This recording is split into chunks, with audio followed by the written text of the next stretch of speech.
Where are you learning? Like new skills, is your growth curve really steep or has it flatlined? And if it's flatlined, it's on you to raise your hand and say, hey, I want to get involved with our new AI marketing endeavors, or I want to get involved in planning our senior leadership summit, or I've never done anything with our R&D team. I'd really like to get some access and exposure to them. Ask for opportunities to learn. The worst that happens is someone says no, but it shows you to be really engaged and committed. And when they do say yes, your engagement's going to go up because you're going to be excited about what you're doing. Welcome to Leadership, the podcast where leadership meets real-world insights. In each episode, you can eavesdrop on exclusive conversations with top thought leaders, best-selling authors, and experts in leadership, communication, relationships, culture, and everything else that shapes your effectiveness in the workplace and in your personal life. Leadership is here for you. Now, here's our host, himself a seasoned coach and best-selling author, Dr. Roger Dean Duncan. Hello, everyone. Thanks for joining us for this episode of Leadership. In today's competitive business environment, being good at work is simply not enough. To stand out from the crowd, you must have the tools to communicate effectively as you collaborate, give and receive feedback, and highlight your value and success. Still, some people get lulled into complacency about their marketability. After all, they may reason, jobs are so plentiful it's easy to pick and choose among the opportunities. That short-sighted perspective can be deadly for their futures. Regardless of the current state of the economy, it's always smart to regard every day as another chance to hone your skills and make your best practices even better. That's the view of Jodi Glickman. She's an expert in training people how to be great on the job. In fact, that's the title of her best-selling book.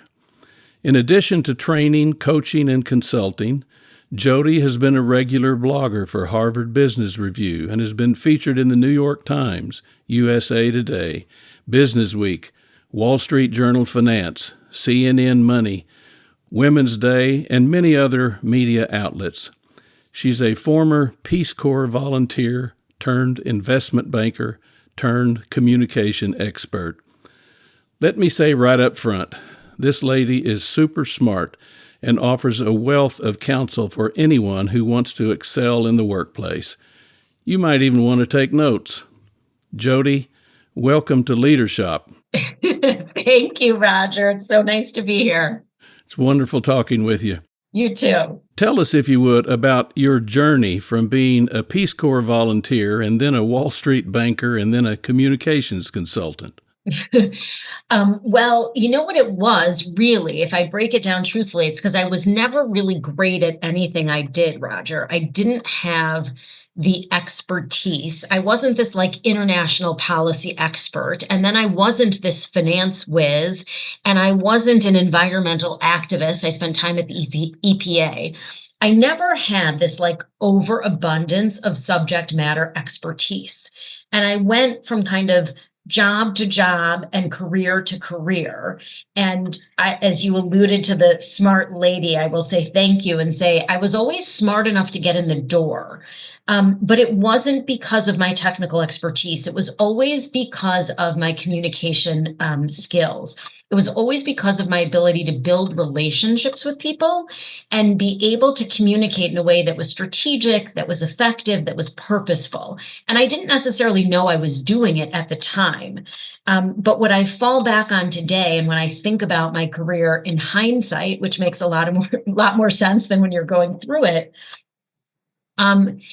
I was able to sell people on my ideas and my vision of the future and get them to take a chance on me.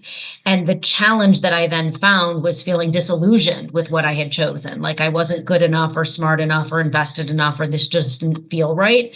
And it wasn't until I became an entrepreneur, until I launched Great on the Job, until I realized that my superpower is in fact communicating, is in fact building relationships, is in fact getting people to move in a direction, right, all at once, that I kind of leaned into that and found joy and love and passion and happiness and fulfillment in what I do. So it was like a series of I don't want to say wrong stops, but a series of starts and stops along the way that got me to this, crazy journey where I am today. It was about self-discovery. Yeah. Easy. Thank you for saying it beautifully. You figured yourself out. Yeah, absolutely. Now, some people, as you well know, regard communication as a so-called soft skill that falls in the fake it till you make it category. How do you disabuse them of that dangerous myth? Yeah, it is a dangerous myth. Here's what I'd say. I will stand in front of the, smartest, most talented, most ambitious young talent on Wall Street or in corporate America or, Silicon Valley. And what I say and what I believe with all my heart is that technical skills are a commodity. And that doesn't feel great for people to know that like all of their studies and all of their effort has been to, pursue these skills that we're very good at teaching and we're very good at measuring. But when you think about communication as a soft skill, it really is a misnomer. It is the undercurrent of everything we do in business. I mean, I can think of in your life, Roger, it's probably hard to think of examples where you closed a deal because of an email, right? Or you got promoted because of, a written memo that you wrote. Or like business is all about personal relationships. It always has been, it always will be. And for us to be our most impactful and effective selves, we need to communicate strategically, effectively, persuasively in those one-on-one daily conversations. Not, in front of a room of 100 standing up, but like your conversation with your boss, your manager, your peers, your colleagues, your clients, your board of directors. Those are the moments that make or break careers. What have you seen as the 2 or 3 most common communication mistakes in a business environment? And what do you offer for solving them? What kind of advice? Yeah. There's many. Let's start with one, which I think is a really easy fix, actually. A lot of people cannot actually get to the point. They haven't thought in advance about what they want to communicate and why they want to communicate it. And so someone comes into your office and takes 7 minutes and is telling you information and sharing things, and you're thinking in the back of your head, like, why are we having this conversation? Right? Or what is this conversation about? Or why are you wasting my time? And I talk about something called the foolproof download often, which is leading with the punchline, which is telling me front and center what's new, different, or important. Don't bury the lead. Don't bury the lead, right? And with all due respect, if you don't know what's new, different, or important, you probably don't need to come to my office or waste my time. But what you do need to do is you need to be really generous in advance of reaching out to someone or walking in their office or crafting an email and think about what is that bottom line? What is that punchline? And how do I lead with it front and center? A lot of people feel like they're not sure what they need to communicate. And so they include everything but the kitchen sink. And they think that's kind of a cover your, behind strategy. Right. But you lose your listener. So that's one. I think another one that gets us into a lot of trouble is not being able to push back and manage expectations. So if you know that you've got too much on your plate when your board of directors or your boss asks you for one more quick thing, if you don't know that you can knock it out of the park, you should never say yes. I mean, the repercussions of saying yes to something you're not able to do are so much worse than being transparent, taking initiative, saying, hey, listen, I would love to help you out on that. Here's the 6 things I have going on right now. Let's talk about an alternate solution. So managing expectations, getting to the point quickly and effectively. And then the last one I'll say is really knowing how to ask for help in a way that positions yourself to be smart and thoughtful and have good judgment and not, spinning your wheels in silence or really suffering when someone asks you to do something and you're not sure how to do it, but you don't feel confident enough to ask for the guidance and resources that you need. So you suggest, and you touched on at least one of them, what you call 4 keys to effective communication in the workplace: generosity, initiative, forward momentum, and transparency. If you would, walk us through each of those and give us an example of what they look like and sound like in actual practice. Sure. Happy to. Well, so the first one around generosity, I think most people don't associate generosity with communication skills or with being successful at work, right? If you think of the most, highly regarded CEOs, we think of them as visionaries, or we think of them as charismatic or inspirational or disruptors. Generosity is at the core of great leadership and great communication. Walking in every day and asking yourself, how can I make my team's life better or easier? As a servant leader, you know that, right? That is the way to lead. From a communication standpoint, communicating generously means, as an example, right? Leading with that punchline up front and not making me wonder what the 10 minutes of conversation we're having are about. That's one way to be a generous communicator. Another way to be a generous communicator is to invest in your team and give them feedback proactively so they can get better. Feedback is really an ultimate act of generosity because you're taking time out of your busy life to invest in someone else's career development. What I say about generosity, it's sharing information, it's sharing resources, it's sharing credit and praise liberally, telling people how much you appreciate them, recognizing them for their good work. It's sharing feedback, and it is having this mindset of how can I make my team's life better or easier? Sure, of course. And generosity also includes listening to learn rather than listening to rebut. Totally.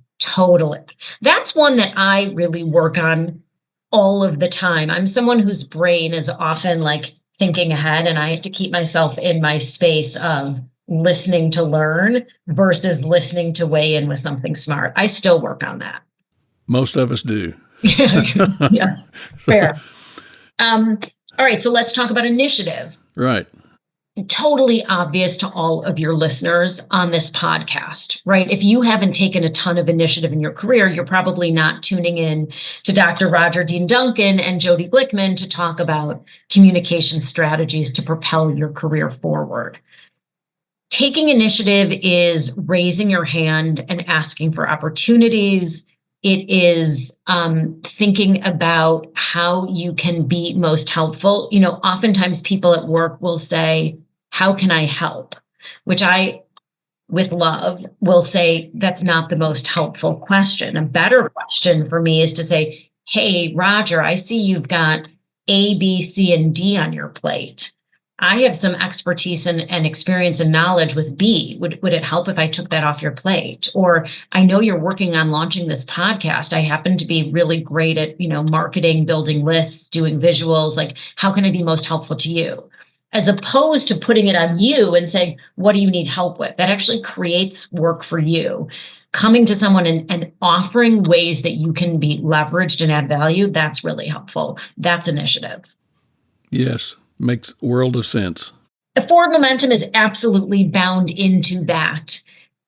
I think about forward momentum, it is an aspect of generosity, and this often comes up with written communications, but I'm really conscious of when I'm speaking to someone or communicating with them in person or, via email, I'm always focused on next steps. I'm always focused on how to move the ball forward. So what comes next? In fact, when you and I started this conversation today, I asked you offline about marketing and supporting the podcast and what can I do to help you after we speak? It's not just coming on here to have a conversation and saying, thanks for your time. And so when you're drafting an email to someone or when you're updating someone, it's not just, hey, we just finished the focus groups. We got really great data. I'm going to have the report for you. And I've got the report for you. It's sitting in your inbox. It's, hey, we just finished these focus groups. We've got all the data. I've sent you the report. Why don't you take 2 or 3 days, take a look at it, and then I will follow up with you and let you know what our go-to market strategy is or what our plans are for sharing the data. Or I'll be happy to answer any questions you have for me and then think about next steps of how we continue moving forward. It's never just about what you did. It's always about what comes next.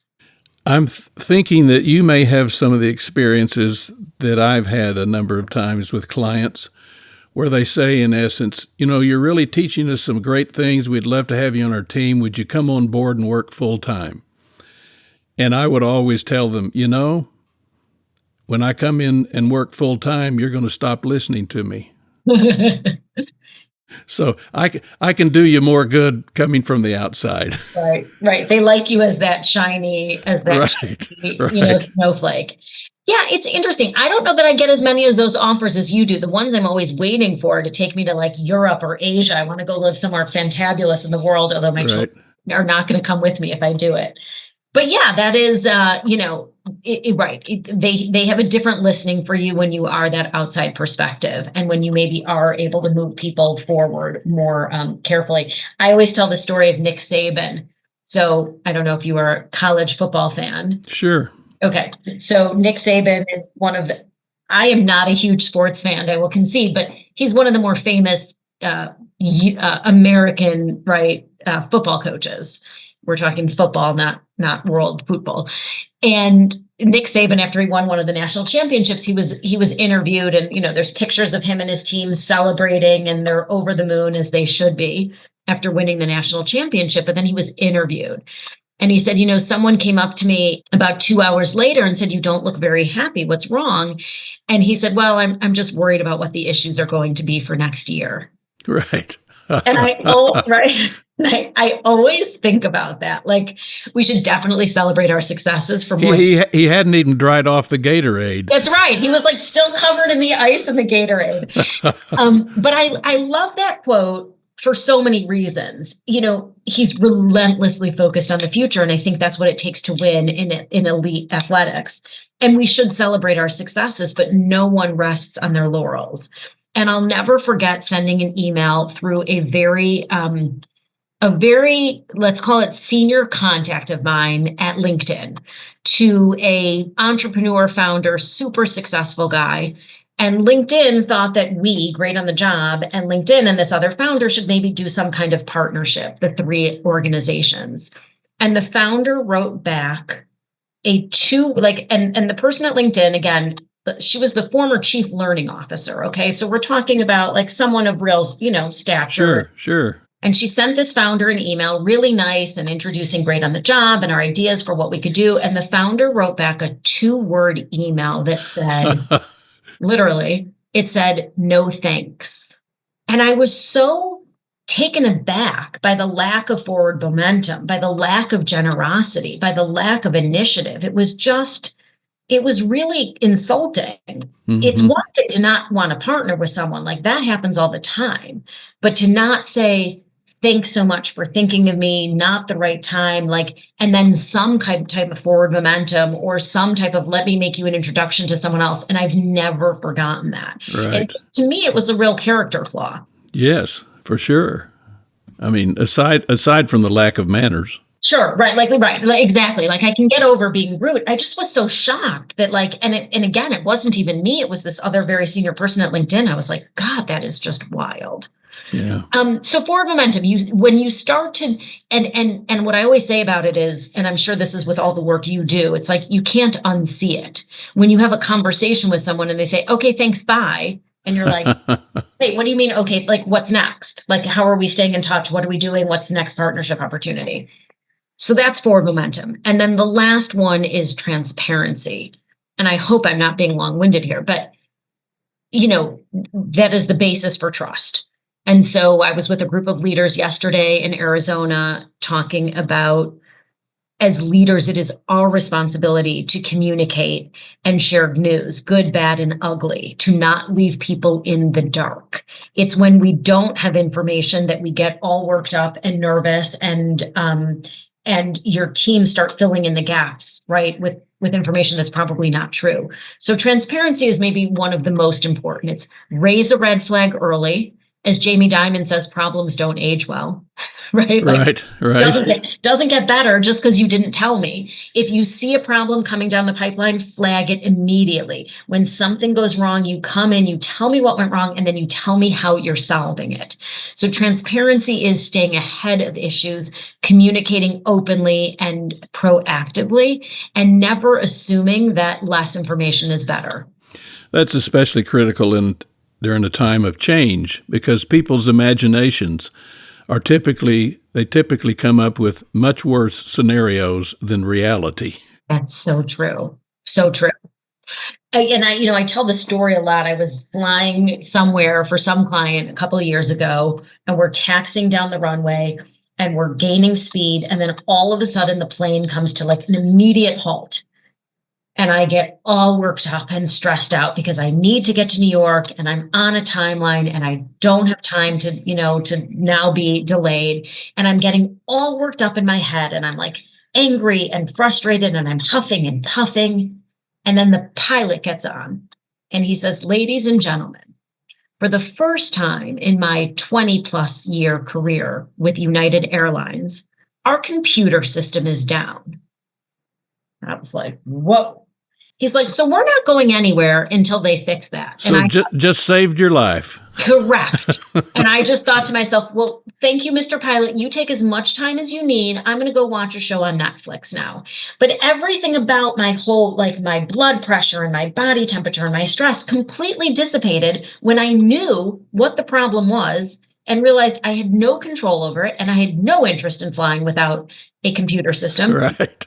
And think of all those people on the plane. Everyone's all worked up until we get the information, until it is transparently communicated with us that we're going nowhere. And then you can adjust and then you can adapt. But it's with that vacuum of information that causes stress and anxiety and a whole lot of poor performance.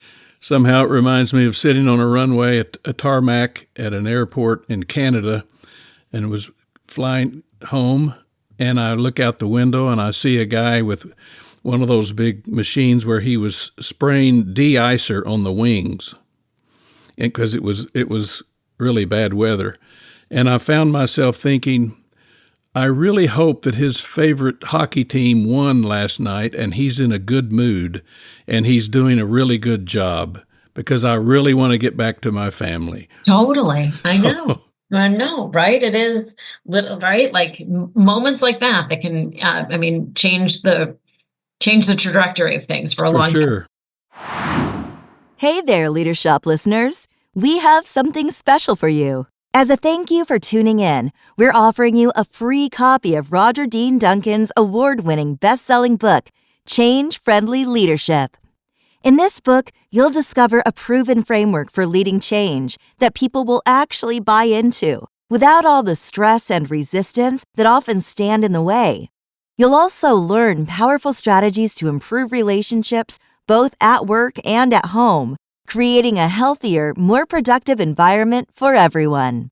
To claim your free copy, just head over to changefriendly.com. Don't miss out on this opportunity to transform your good intentions into great performance. Again, grab your free copy of this best-selling book at changefriendly.com. Well, let's talk a minute about employee engagement. The Gallup organization, as you know, defines engaged employees as those who are involved in, enthusiastic about, and committed to their work in the workplace. The good news is that Gallup says employee engagement is on the rise in the U.S.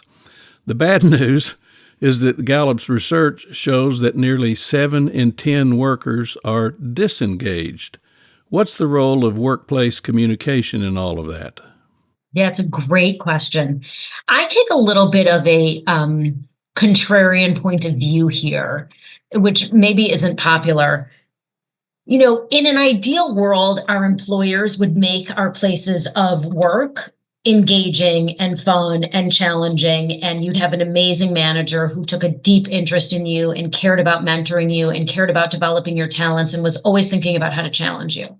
So I acknowledge that in an ideal world, our employers would take responsibility for improving engagement. I do think, and I'll even take the optimistic view that, you know, most employers want to be that place of work and care about their employees. But given that we're at, 70% disengaged and we've been there for a long time, right? I mean, it's been years and decades. Right. Where communication comes in is that I actually think the employees, the professionals themselves, need to be raising their hands and asking for opportunities and creating opportunities for them to be more engaged in their work. Well, yes, as my friend Jodi Glickman would say, you should be in charge of your own career. Right. Well, and here's another one. No one will ever care more about your career than you will. Right. So to like, I feel like we're asking employers to do a lot and they're trying, but let's even just take them out of the equation, because I can't change what an Apple or a Microsoft or a Heinz Craft is doing. What I can do is I can help you as a professional say, it's your responsibility. You've got to take ownership of your career. Now, where does communication come in? So the question is, does your manager, does your mentor, does your boss, does your board of directors, do they know what you're really great at? Do they know where you're spending your time? Do they know what you'd like to move off of your plate? And do they know the people who you would love to get access and exposure to? They probably don't, which means it's on you to communicate those things to your team. And I think about it, I've got another, I don't mean to throw all these acronyms at you, Roger, but I talk about something called the LEARN strategy, which is, here's what you could do tomorrow. You could literally take a snapshot of where you're spending your time and ask yourself, and I know you talked about this with Dory Clark a little bit too on a recent episode, right? Where are you learning like new skills? Is your growth curve really steep, or has it flatlined? And if it's flatlined, it's on you to raise your hand and say, hey, I want to get involved with our new AI marketing endeavors, or I want to get involved in planning our senior leadership summit, or I've never done anything with our R&D team. I'd really like to get some access and exposure to them. Ask for opportunities to learn. The worst that happens is someone says no, but it shows you to be really engaged and committed. And when they do say yes, your engagement's going to go up because you're going to be excited about what you're doing. Are you excelling? Are you getting a chance to do what you're great at? If you're not, you need to raise your hand and again, offer to work on things where you know you're going to hit it out of the park. If no one's seeing your brilliance, then you've got to make it happen.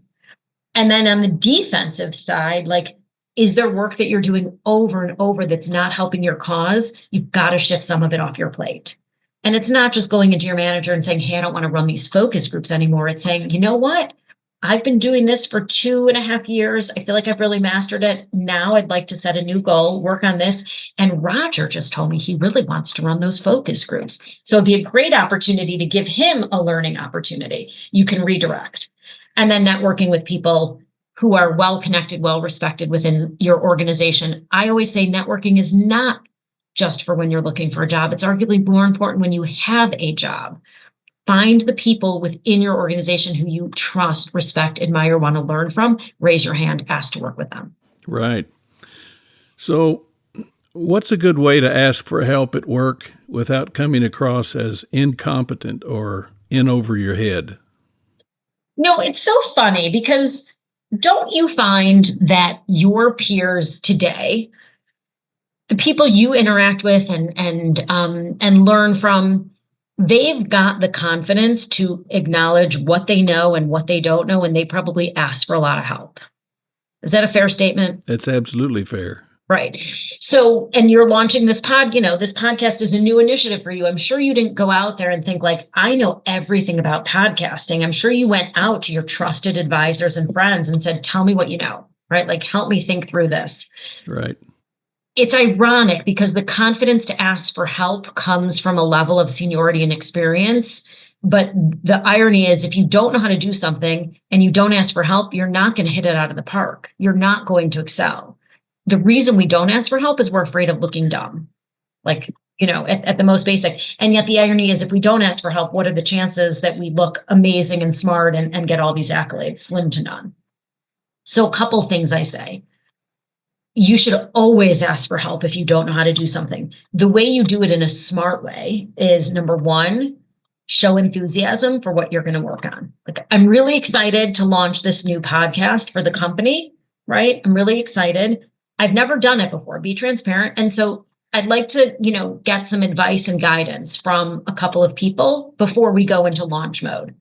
So when you do is you ask people for resources and guidance. Do you have someone I can speak to who's done something similar? Do you have an outline and template in mind? Do you have some resources you think I should consult? Like, don't reinvent the wheel. Ask people for resources and guidance, and or break it down into smaller steps. If you've just been asked to launch a podcast for the company, you know what? I'm going to put together an outline of the key themes I think we want to cover and the top 50 guests we'd like to invite. And then I'd love your feedback on whether those themes and guests jive with what you're thinking. And then I'll start moving forward to extending invitations, booking guests, etc. It's all about being strategic and specific in the way that you ask for help. And when you do that, it shows that you have good judgment and you're smart, not that you are incompetent. Right. And you really want to listen. You really want to learn.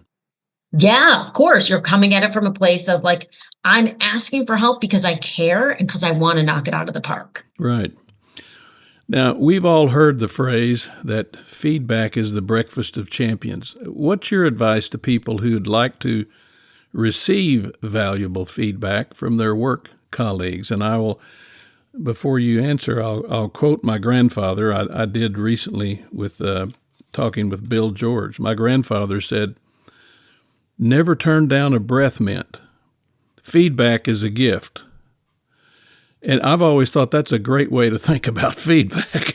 It's so funny. I love that. I love that. It is a gift. I wish you could see my slide decks. I have like a picture of a gift, like wrapped with a bow as feedback. Yes. And thank you, Ken Blanchard, for feedback is the breakfast of champions. Right. Again, let's go to kind of our ideal world and our current world. In an ideal world, you'd have a really engaged, thoughtful manager who gave you feedback on a regular basis and helped you in the areas of development where you're focused on. In the real world, and I'm sure you see this in your work all of the time, people do not receive feedback regularly. They don't know how they are doing. They might hear good job all the time because it's easy and it's expeditious and it's fast. And no one wants to go into the conversation if it's a tough one or if they're busy and they don't have time. So what I always say about feedback, and again, maybe I'll be a little contrarian here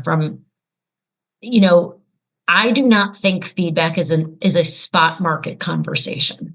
I do not think most people are good at giving feedback in the moment that is constructive, that is actionable, that is thoughtful. I have a hard time with it. And I'm, in theory, a communications expert. So what I always say is the best way to ask for feedback is to ask for it before you need it. In other words, plant a seed in advance. Say to someone, "Hey, Jodi, I'm really looking forward to working with you on this Soul Cycle transaction. I'd love to get some feedback from you once we're underway, once we, circulate the sales memo or we start working on the diligence. I'd love to get some feedback." If you come to me and you say that, in what world, Roger, am I going to say to you, "No, sorry, I don't do feedback"? Right. Well, what I've found helpful is a couple of things. If somebody, after I've given a presentation, and they say, "Hey, that was a great presentation," I will say something like, "Thank you very much." That's not helpful. If I know them well, I'll say that. Of course. Can you tell me specifically, what was it about the presentation that you thought worked? What was it about the presentation that you thought I might have done differently or better? And even better than that, as you alluded to, ask somebody before you give a presentation. Correct. Here's what I'd like for you to watch for. And when we're finished, I look forward to the conversation where you're going to tell me, what went well, what didn't go so well, what suggestions you have. Then you're going to get feedback that's much richer and much more helpful. 100%. 100%. And to illustrate the point, I will sometimes throw clients a little bit off kilter let's say I'm talking to a prospective client or I'm pitching a new piece of business and we talk about feedback. I'll literally stop them on the Zoom call and say, "Let me ask you a question. How am I doing here today in this meeting?" And they're like, Right. "You're doing great. In the great." in the moment. In the moment, like what could they possibly say other than "you're doing great"? But it's very uncomfortable and awkward. And I say, that's what we do all the time. We ask someone, you step off stage, "How did I do?" Of course, everyone's going to tell you you did great because you probably were but it's easy. It's hard to be in the moment, have your brain think, "Okay, this is what you did well. This is where there's room for improvement. Here are the comments." If you don't know to pay attention to it, you're not. So it really is about, I always say, and again, in the same vein as no one will ever care more about your career than you will, you have to ask for feedback. Let's assume that your manager is focused on his or her career, right? And so again, in theory, if they're a great manager, they're giving you feedback regularly. But what I find most often to be the truth is that that's not happening. Right. Well, speaking of feedback, let's talk about it from the other angle. What advice do you have for somebody giving feedback to their manager? Yeah. Managing up, if you will. Okay, so you want to hear do we have time for a quick story? Sure. Okay. So I was a first-year vice president on Wall Street, and I was covering, I was in our Israel business. I had been a healthcare investment banker. Now I was helping to build our business in Israel for Goldman Sachs. And I was on the phone. I had a client call coming up, and I said to my boss, who was a managing director, I said, Orit, I've got this client call with, CEO of, maybe it was Sabra Foods. I don't remember, but, some bigwig. Right. And I said, would you like to join the call? And she said, sure, I'd love to. I'm free. Okay, this is my client, but I invite my boss to join the call. She, not only does she join the call, but she starts the call. She then runs the call, and she then ends the call and hangs up the phone, and I do not say a word. And I have steam coming out of my ears because I've just been totally undermined in that here I have a relationship that I'm leading. It's my client, but my boss comes on and never hands it over to me, never says, let's have Jodi walk us through the transaction. So I hang up the phone and I'm very upset and I'm feeling very undermined and frustrated. And like all the hard work I had put in was just completely, thrown away because now they're going to always want to talk to my boss. So I sat there and I thought, I need to go tell her. I need to go give her this feedback. And I wasn't going to walk into her office and, yell at her or scream or rant or complain. That doesn't work. So I went to her office and I said, hey, Orit, do you have a moment? And she said, of course. And I said, going forward on client calls where it's a client of mine, I think it's really important that I have a speaking role so that I can maintain my sense of kind of importance and authority and prestige in front of the client. And she looked at me and she went, oh my gosh, Jodi, I'm so sorry. I did not mean to steal your thunder and not let you speak. And I tell that story because what I did was I made it forward focused. I had to give my boss feedback. I didn't go in there and say, listen, you are a terrible person and you didn't let me speak and you totally ruined my relationship with the client. That was not going to fly. And you can't change what happened. I went in and said, going forward from a client service perspective, I think it's really important that you and I are on the same page and that we both have a speaking role. And so I framed it in the position of it was forward looking. It was all about solving a problem for the client. It wasn't about my own feelings. And it came from a place of vulnerability. And that is what I always say. If you're going to give upward feedback to your boss, it can't be you're making me feel bad or you're treating me poorly. It's what are the implications of that and what do we need to do differently? How about this one? You sent an email to Roger last week and you didn't copy me, right? That feels, but going forward as we're communicating with our clients and friends, it really helps if everyone is CC'd so that I can then react.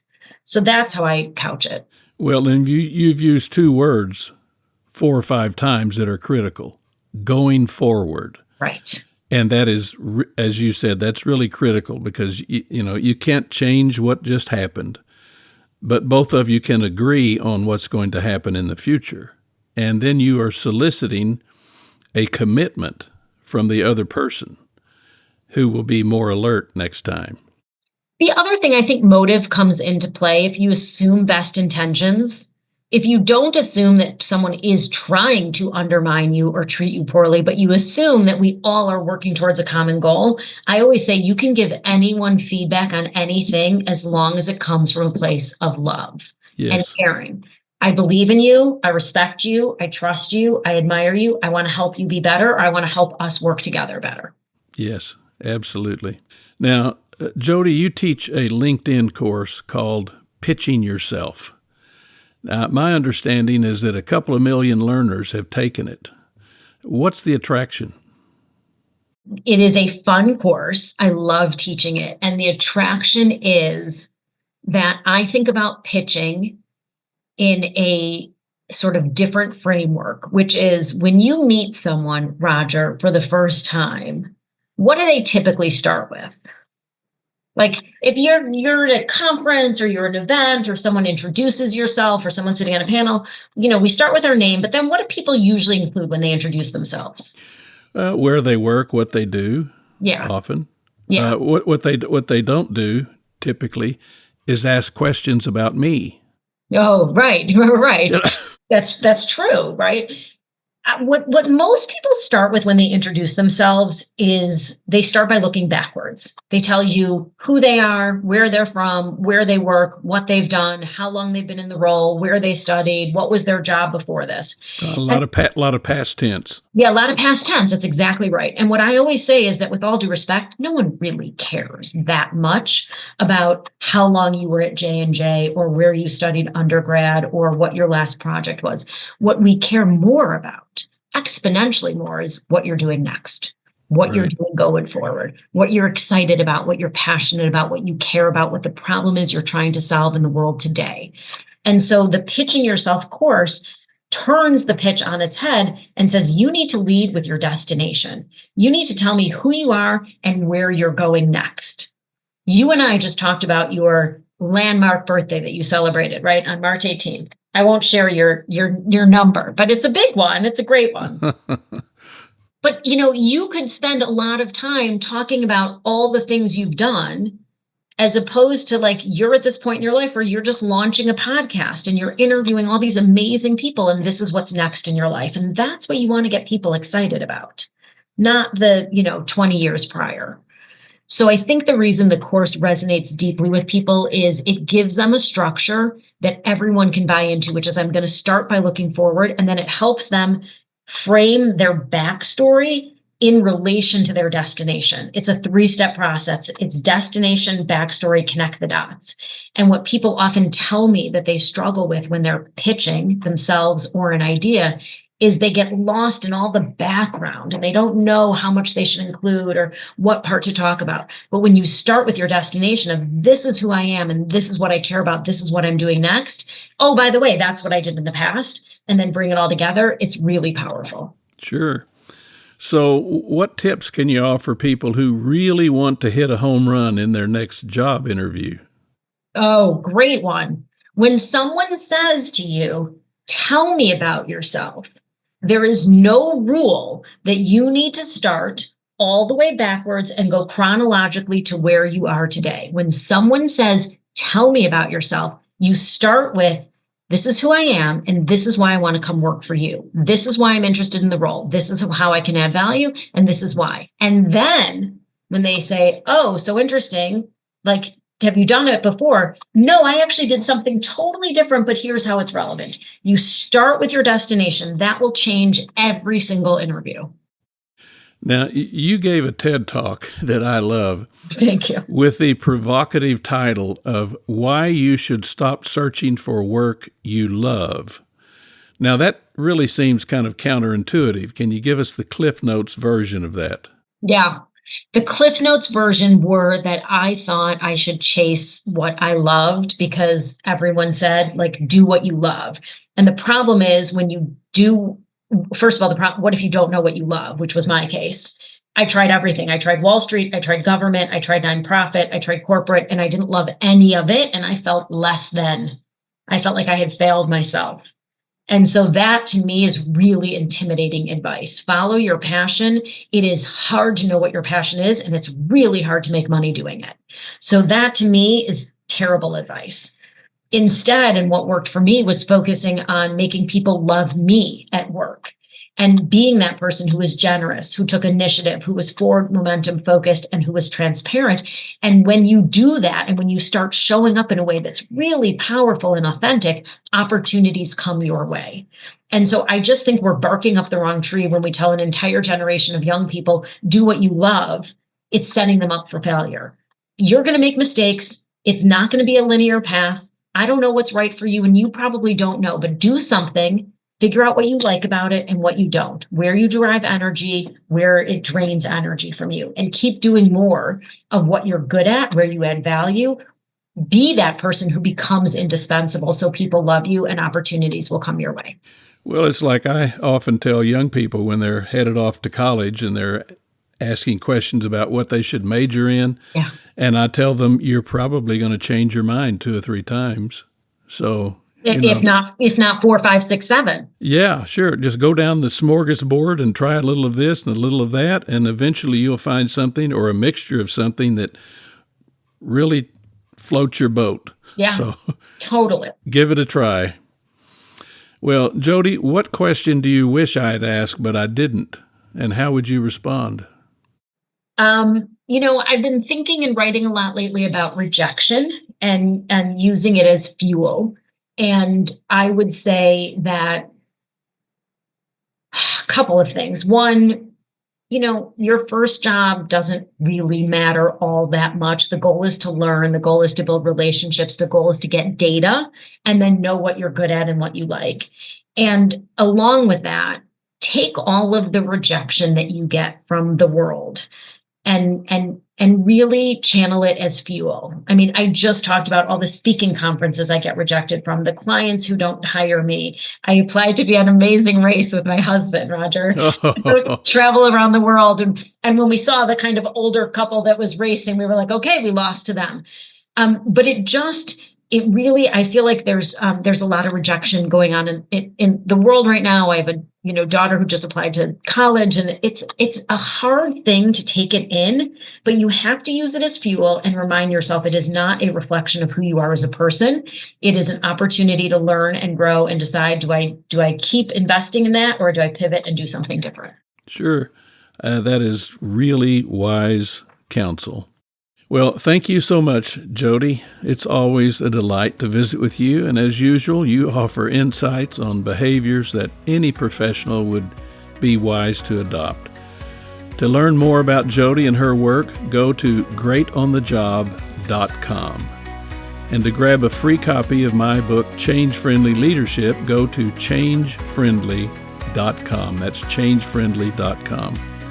In other episodes of Leadership, I share my exclusive conversations with top thought leaders who offer smart tips to boost your effectiveness in both your professional and personal life.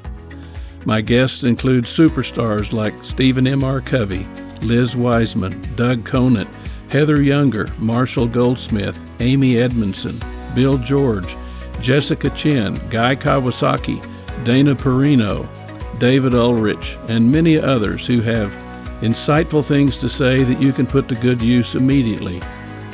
Be sure to subscribe to our podcast so you can stay informed on what's coming your way. Trust me, folks, you don't want to miss any of our episodes. Thanks again for joining us. Until next time, stay safe, be happy, and spread good cheer wherever you go. For Leadership, I'm Roger Dean Duncan.